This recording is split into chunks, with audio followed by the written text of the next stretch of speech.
히브리서 12장 14절에 보면 모든 사람으로 더불어 화평함과 거룩함을 조치라 이렇게 말씀하셨습니다. 여기서 줬다라는 말은 매우 강조적인 말로서 간절히 추구하다라는 의미입니다. 이는 마치 사냥꾼이 사냥감을 향하여 열심히 추적하는 것과 같은 열정과 간절함을 의미합니다. 바로 이러한 열정과 간절함으로 성도는 모든 사람으로 더불어 화평할 것을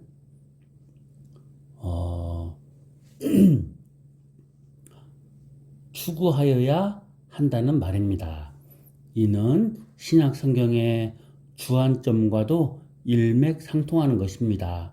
화평이란 성도가 마땅히 행하고 나타내야 할 가장 기본적인 덕목 중 하나라고 성경은 곳곳에서 가르치고 있습니다.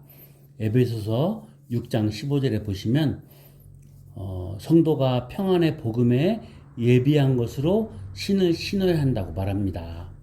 그리고 누가복음 10장 5절에도 보면 어느 집에 들어가든지 성도는 먼저 평안할지어다 라고 말해야 한다고 했습니다. 또한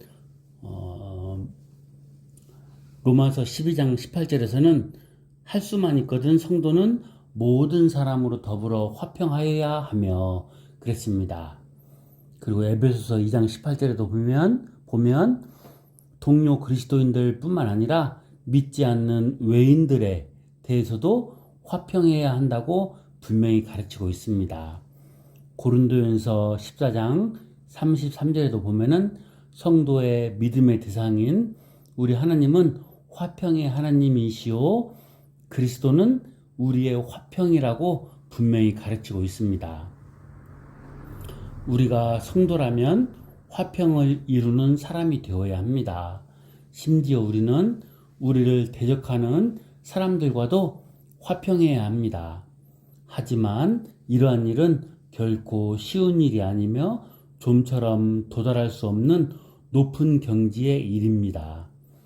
이러한 딜레마 속에서 우리는 성경이 매우 강조적으로 화평할 것을 간절히 추구하라고 명령하고 있다는 것을 다시금 기억해야 합니다. 이는 우리로서는 도저히 불가능한 일처럼 보이는 일까지 할 수 있도록 간절히 애써야 한다는 주님의 가르침이며 우리가 이것을 위해 살고자 할 때 하나님께서 도우실 것이라는 약속의 말씀인 것입니다. 즉, 불가능한 것처럼 보이지만 결코 불가능한 것이 아니라는 말입니다. 분명 성경은 성도인 우리에게 화평할 것을 요구하며 그것은 결코 우리가 이룰 수 없는 것이 아닙니다. 그러므로 우리는 애써야 합니다. 노력해야 합니다. 또 우리의 힘만으로는 할 수 없기에 성령님의 도우심을 간절히 구하여야 합니다. 그래야 할 때 주님께서 원하시는 화평이 이 땅에서 우리를 통해 이루어질 것입니다. 또한 우리의 힘이 아닌 주님의 은혜로 인하여 도저히 용납할 수 없는 사람들까지도 더불어 용납할 수 있는 마음을 갖게 될 것입니다. 우리 주님께서 베드로전서 2장 20절에 말씀처럼 욕을 받으시되 대신 욕하지 아니하시고 고난을 받으시되 위협하지 아니하셨던 것처럼 우리도 할 수 있다는 것입니다. 그런데 보다 효과적으로 또 적극적으로 화평에 대한 주님의 뜻을 이루기 위해서 우리에게 요구되어지는 기본적인 생활 자세가 있습니다. 그것이 무엇일까요? 바로 우리의 마음이 정말 진실로 겸손한 자리에 거하는 것입니다. 주님처럼 말입니다. 이는 너무도 지당한 것입니다. 만약 우리가 남보다 나를 더 우수하다고 여기고 그와 같이 교만한 태도로 이 세상을 산다면 화평이 있을 수 있을까요? 작은 문제에도 소리가 나고 다툼이 생기며 시비가 일어나게 되는 것이 당연합니다. 반대로 말하면 우리가 다른 사람을 존중하며 우리 자신을 결코 내세우려고 하지 않을 때, 곧 예수 그리스도의 마음을 가질 때 우리는 남들과 더불어 화평을 이루기 위해 더 적극적으로 또 간절히 애쓰게 되는 것입니다.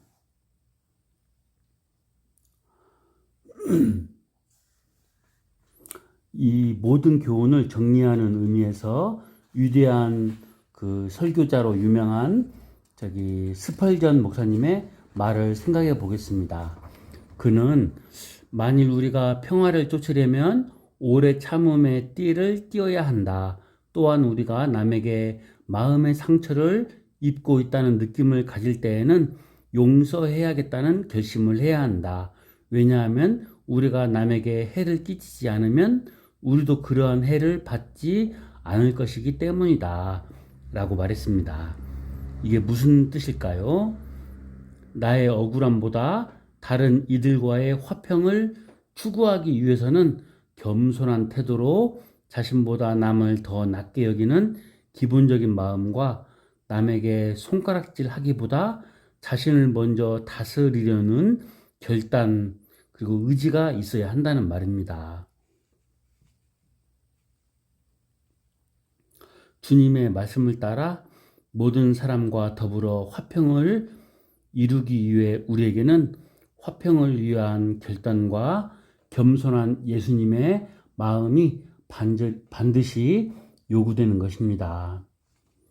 이것이 구비되지 않으면 모든 사람과 더불어 화평하라는 성경 말씀은 그냥 문학상 과장된 표현으로 이해될 것이며 살아 역사하는 말씀이 아닌 우리의 생활과 전혀 상관없는 말씀이 될 것입니다.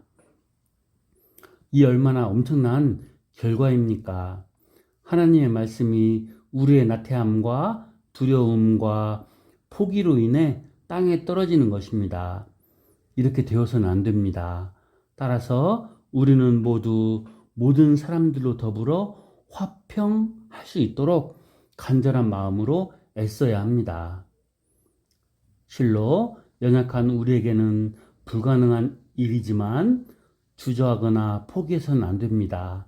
그리고 우리가 도저히 할 수 없을 때에는 우리보다 앞서 화평의 모범을 보이신 주님께 주님 저들과 화평할 수 있는 낮은 마음을 저에게 주시옵소서라고 날마다 힘써 구해야 할 것입니다.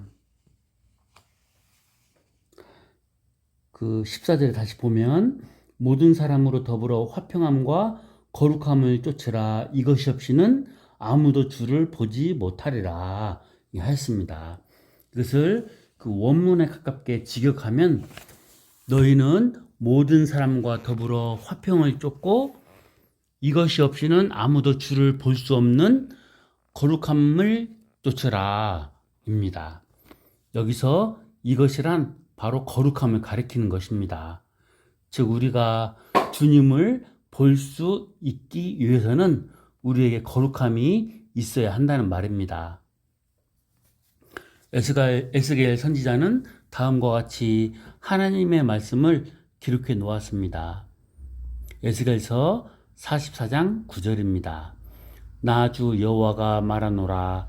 이스라엘 족속 중에 있는 이방인 중에 마음과 몸이 할례를 받지 아니한 이방인은 내 성소에 들어오지 못하리라.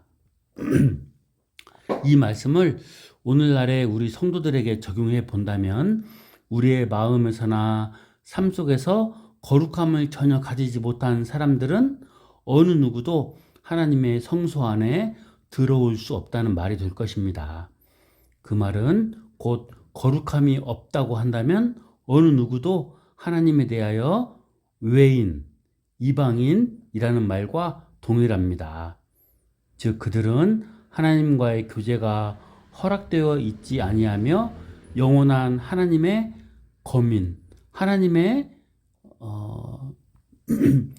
믿는 거룩한 회중 가운데 들어올 수 없다는 말인 것입니다.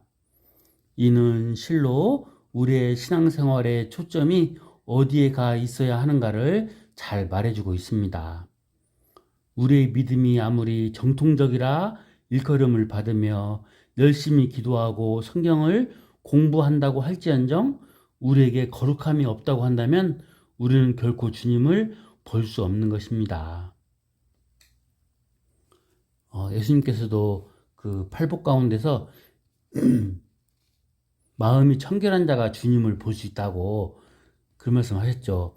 마음이 깨끗함을 입은 사람, 그리스도의 피에 의해 새로운 생명과 새 마음을 갖게 된 사람, 그 사람만이 주님을 볼 수 있다는 그런 말입니다. 우리가 종교적인 의무나 하나님의 일을 위해 우리 자신의 온 삶을 내어놓고 헌신한다고 할지언정 거룩함이 없이는 그리스도의 공로로 인한 죄사함과 거듭남과 성령님의 어떤 깨끗하게 하신 그 성화의 은혜 없이는 아무 소용이 없는 것입니다. 우리의 신앙생활에 있어서 무엇보다도 필요한 것은 거룩입니다. 우리의 삶이 거룩한 삶이 되어지며 우리의 성품이 거룩한 성품으로 변화되어야 하는 것입니다. 바로 여기에 우리 신앙생활에 초점이 맞추어져야 하는 것입니다. 그런데 이 구절에서 말하는 거룩이란 주님으로부터 우리에게 전가된 거룩이 아닙니다. 왜냐하면 우리에게 전가된 거룩이라고 한다면 우리에게 쫓으라고 명령할 수 없기 때문입니다. 그러니까 이 거룩이란 아주 개인적이며 실질적인 것입니다. 그것은 가만히 있어서 얻어지는 것이 아니고 부지런하며 열심으로 일관성 있게 추구해야 얻어질 수 있는 것입니다. 또한 이 구절은 우리에게 완전한 거룩에 이르지 못하면 결코 아무도 주를 보지 못할 것이다 라고 말하고 있지는 않습니다. 만일 성경이 그와 같이 말한다면 우리는 모두 자포자기하게 될 것입니다. 단지 성경은 거룩함을 가지라고 말합니다. 그것을 얻도록 간절히 추구하라고 말합니다. 그러므로 우리들은 부단히 애쓰고 힘쓰므로 거룩함을 온전히 이루어 육과 영의 온갖 더러운 것에서 자신을 깨끗게 하려고 힘써야 하겠습니다.